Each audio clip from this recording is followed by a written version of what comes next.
예, 그럼 계속해서 중국 상황 체크해 보도록 하겠습니다. 경제도 경제일 뿐더러 코로나19로 인한 어떤 프레임 자체가 약간 변화하는 모습도 있어서 관련 내용까지 한번 짚어보도록 하겠습니다. 미중산업경제연구소의 조용찬 소장과 함께합니다. 어서 오십시오. 예, 안녕하십니까? 안녕하세요. 먼저 이것부터 좀 여쭤보겠습니다. 소장님께서는 초기 때부터 전망은 해주셨었는데 결국 중국 양회가 연기되기로 공식적으로 결론이 났지 않습니까? 이 부분부터 짚어주시죠. 네, 중국에서는 전인대를 14억 인구가 본격적으로 시작을 알리는 스타트 버튼이라는 단어를 쓰고 있는데요.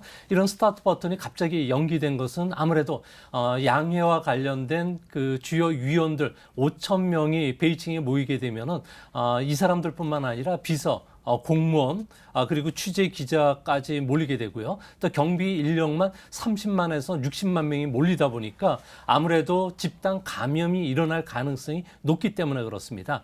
또 한 가지는 31개 성시의 대표자들이 몰리게 되면은 아무래도 방역 대책이 소홀해질 수가 있고요. 시 주석 입장에서는 코로나19 종식이 최우선 고려 사항이기 때문에 이번에 연기시킨 것으로 보여집니다. 좀 매우 이례적인 현상인데요.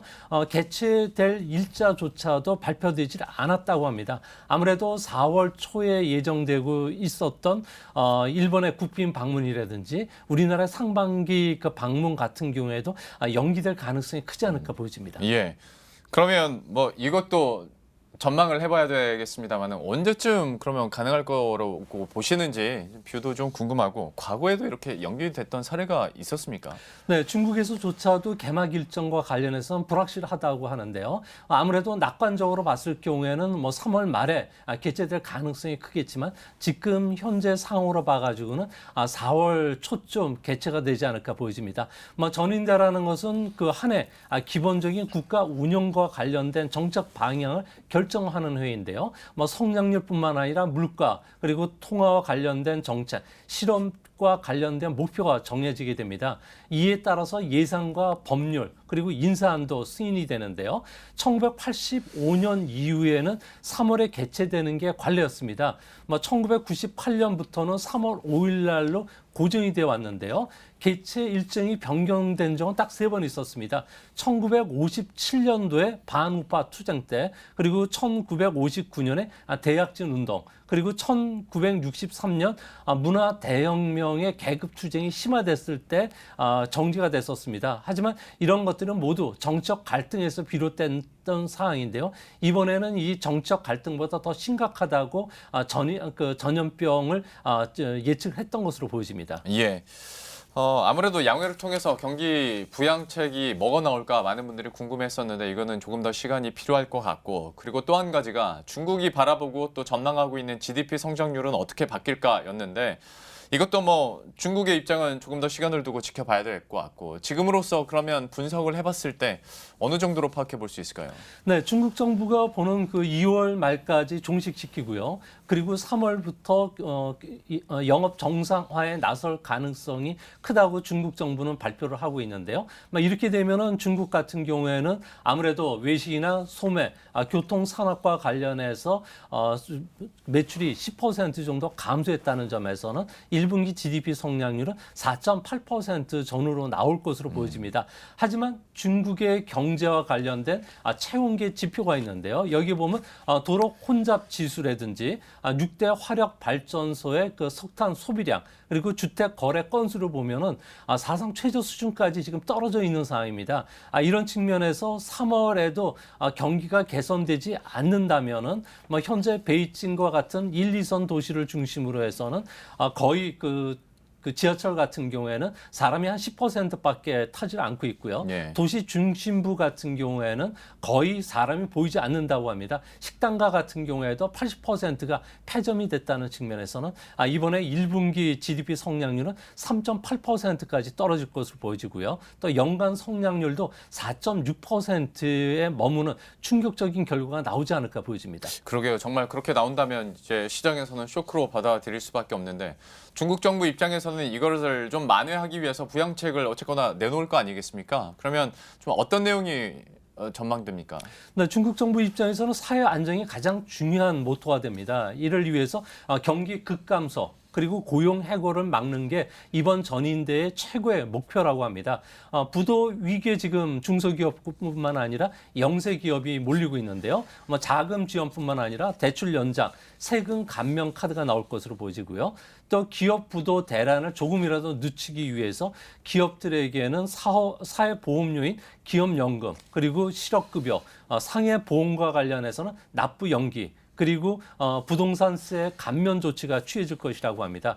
이뿐만 아니라 지방정부와 관련해서는 6천억 위엔의 채권을 조기 발행을 시킬 예정인데요. 이 때문에 올해는 모두 1조 8,500억 위엔 정도의 채권이 발행이 되기 때문에 농민공 취업 문제, 그리고 일자리 사업이 우선적으로 추진된다고 합니다. 또 한 가지는 지방 정부의 그 기업 채무 축소를 위해서 지난 3년간 노력을 해왔는데요. 이와 관련된 정책을 당분간 보류할 것으로 보여지고요. 또 금리 인하뿐만 아니라 대출 만기 연장, 그리고 대출 확대와 관련해서는 인민은행이 지준율을 좀 더 낮춰서 대출 재원으로 마련할 가능성이 크지 않을까 보여집니다. 이 외에도 부동산 기업에 대한 대출을 늘려주는 방안도 현재 고려가 되고 있다고 합니다. 예. 그럼 관련해서 두 가지만 좀 여쭙도록 하겠는데, 이전에는 5G 투자 얘기도 가끔 나왔었는데 지금 이 상황에서 5G 투자는 너무 배부른 소린가, 변화가 있나라는 점도 좀 궁금하고, 그 부실 채권 문제가 그러면 이후에 나중에 또 문제가 되지 않을까, 결국에는 또 발목을 잡는 리스크가 되지 않을까 싶은데 여기에 대해서는 어떻게 분석하십니까? 네, 지금 현재 중국 안에서는 이동 제한으로 인해서 5G와 관련된 스마트폰 판매가 상당히 좀 어려운 상황에 처하고 있는데요. 거의 제로 수준이라고 합니다. 이뿐만 아니라 기업들 같은 경우에는 연구와 인력과 관련해서는 상당히 그 인력 자체가 정상화되지 않다 보니까 신규 개발이 늦어지고요. 또 전국적으로 앞으로 7년간 200만 곳 이상의 기지국을 설치해야 되는데 이 문제도 상당히 차질을 빚어질 가능성이 크다는 점에서는 상대적으로 우리가 앞서 나갈 수 있는 기회가 될 것으로 보여집니다. 중국 정부는 경기 부양에 전력을 쏟다 보니까 아무래도 그 도태돼야 될 좀비 기업들에게 돈이 지급되는 사태들이 있고요. 또 행정적 판단에 의해서 고무줄 대출 검사 제도가 진행이 되고 있기 때문에 앞으로 도덕적 해이 문제와 관련해서 상당히 논란이 될 가능성이 크다고 합니다. 이 때문에 스탠다드 & 푸어스 같은 경우에는 중국 은행들의 문제 대출 규모가 2배 정도 늘어날 것으로 예상을 하고 있는데요. 블랙스완, 그다음에 회색 코뿔소 출현이 현실화될 가능성이 크다는 점에서 중국 정부 입장에서는 경기가 어느 정도 정상화됐을 경우에는 다시 구조조정의 고삐를 바짝 줄 가능성이 크다는 점에서 금융시장의 혼란은 앞으로도 피하기는 어려울 것으로 보여집니다. 예. 그리고 또 하나 소식이 있었는데, 그 중국이 빅데이터에 의한 3등급 외출 제한 조치를 시행한다. 사실 이게 어떤 내용인지 잘 모르겠습니다. 설명을 해주시죠. 네, 중국 같은 경우는 지금까지 강제적으로 외출 제한 조치를 취해왔는데요. 이제는 시스템에 의해서 물리력을 배제한 고도의 그 작업을 하겠다는 겁니다. 중국 전역에는 2천만 개 CCTV가 설치가 되어 있는데요. 이 CCTV는 페이스 플러스라고 하는 안면 인식 기술뿐만 아니라 동작 인식 기능까지도 캡처가 가능하다고 합니다. 이와 더불어서 14억 명의 스마트폰을 이용해서 위치 정보를 모으게 되는데요. 이를 빅데이터로 가공을 해서 여행 경력이라든지 감염자 접촉 여부에 따라서 사람을 3단계 등급으로 분류를 한다고 합니다. 예. 녹색 등급을 받은 사람은 식당이라든지 지하철 탑승이 가능하게 되고요. 하지만 황색 등급은 7일간 이런 공공장소에 접근이 불가능하게 된다고 합니다. 적색 등급은 14일간 불가능하게 되는데요. 이와 관련된 기술은 알리바바의 쯔마라고 하는 개인 신용 등급을 점수화시켜서 350점에서 950점 범위 안에서 중국이 여러 가지 그 혜택을 주어왔기 때문에 이거와 관련된 기술이 축소되고 있다는 측면에서 바로 중국 전역으로 확산될 가능성이 크지 않을까 보여집니다. 예전에 그 중국 내에서 한창 심해질 때 돌아다니는 사람이 있으면 드론으로 이렇게 점검하면서 들어가라고 했던 영상까지 봤었는데, 이제는 빅데이터를 통해서 외출 제한 조치까지 취하고 있는 상황이네요. 그럼 이번에는 약간의 변화되고 있는 프레임에 대해서 한번 질문을 드려보고자 하는데요. 사실 우리나라 같은 경우에도 어떤 코로나19 사태에 대한 책임이 중국 쪽에서 이제 신천지 쪽으로 많이 관심사가 옮겨졌는데 글로벌리하게 봤을 때도 지금 중국 얘기보다는 확진자가 급증하고 있는 우리나라나 뭐 이탈리아 얘기를 더 많이 하게 되거든요. 중국 입장에서는 좀 유리하게 사용할 수도 있지 않을까라는 생각도 들고 WHO는 자꾸 중국 본받으라는 얘기가 지금 나오고 있는데 좀 어떻게 분석하고 계십니까? 네, 중국이 여러 가지 측면에서 한국에 선의적으로 조언을 해주는 것은 고마운 일이긴 한데요. 하지만 이 부분과 관련해서는 아무래도 자신들이 초기 대응에 실패했다는 점, 그리고 물리력을 동원해서 5가지 조치를 취했죠. 도로 봉쇄, 그리고 교통 통제, 외출 자제, 여행 제한, 그리고 휴업 연장과 관련해서 비인권적이라는 지적을 받아왔는데요. 이 때문에 시 주석 같은 경우에는 이번 코로나 사태를 조기 종식시키지 못했을 경우에는 상당한 정치적 위기에 몰릴 가능성이 크다고 합니다. 이 때문에 한국의 시선을 돌리기 위해서 이 같은 조치를 한 것으로 보여지고요. 또 자신이 했던 여러 가지 강제적인 조치가 아무래도 한국 사례로 봤을 경우엔 효과가 있었다고 이야기하고 있기 때문에 정치적 홍보로 이용하는 측면이 강한 것으로 보여집니다. 예.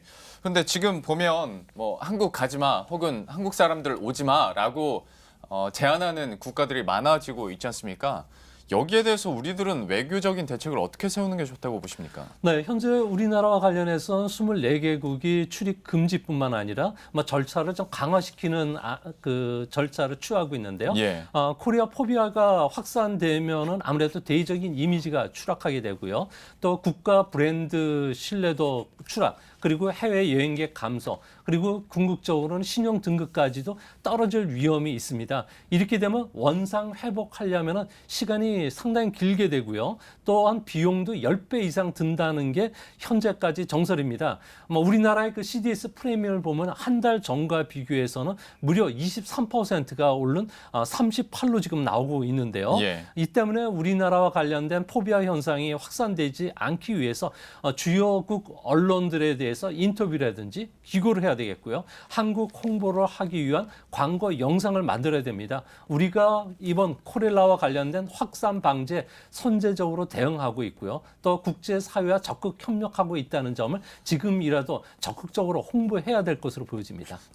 강경화 외교부 장관도 좀 국제사회 자제를 요구하기도 했었는데 뭐 인터뷰나 기고 그리고 우리가 좀 적극적으로 알릴 필요는 있어 보입니다.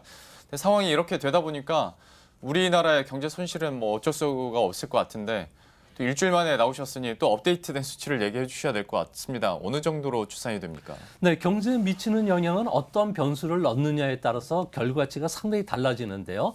중국의 성장률 둔화, 그리고 이에 따른 세계 경기 침체, 여기에 한국 생산 부진뿐만 아니라 수출 감소, 그리고 중국 관광객의 인바운드 소비를 축소시켜서 봤을 경우에 IMF의 월드 이코노미 아웃룩 데이터베이스에 넣고서 돌려보면요. 중국의 성장률은 1% 하락한다면 세계의 성장률은 마이너스 1.1%포인트 떨어지게 됩니다. 이렇게 되면 우리나라 성장률은 마이너스 0.88%까지 떨어지게 되는데요. 이렇게 됐을 경우에 올해 우리 정부가 목표로 했던 2.4% 성장은 불가능해지고요. 가장 최선의 방법은 1.5% 전후 성장이 되지 않을까 보여집니다. 이것도 의료비 증가, 또 물가 상승, 주가 하락에 따른 소비 감소까지 앞으로도 계속이 된다면 1.5% 성장도 상당히 어렵지 않을까 보여집니다. 예. 참 1.5% 성장이라는 숫자까지 지금 나오고 있는데요. 뭐 국내 안에서도 추가적인 경기 부양책 얘기가 계속 나오고 편성에 대한 주문까지 정부에서 놓은 상태라 실제적으로 어떤 이야기가 그리고 어떤 조치가 이루어질지는 저희가 한번 계속 지켜보도록 하겠습니다. 오늘 이 정도로 마무리 짓도록 하겠습니다. 미중산업경제연구소의 조용찬 소장과 함께했습니다. 고맙습니다. 네, 그럼 저희도 여기서 인사드리도록 하겠습니다. 아무래도 불확실성이 커지면서 변동성도 커질 수밖에 없는 최근 시장인데요. 좀 시장 대응도 잘 하셨으면 좋겠고 저희들은 내일 이 시간에 또 새로운 뉴스들과 전략들 들고 다시 찾아뵙도록 하겠습니다. 시청해주신 여러분 고맙습니다.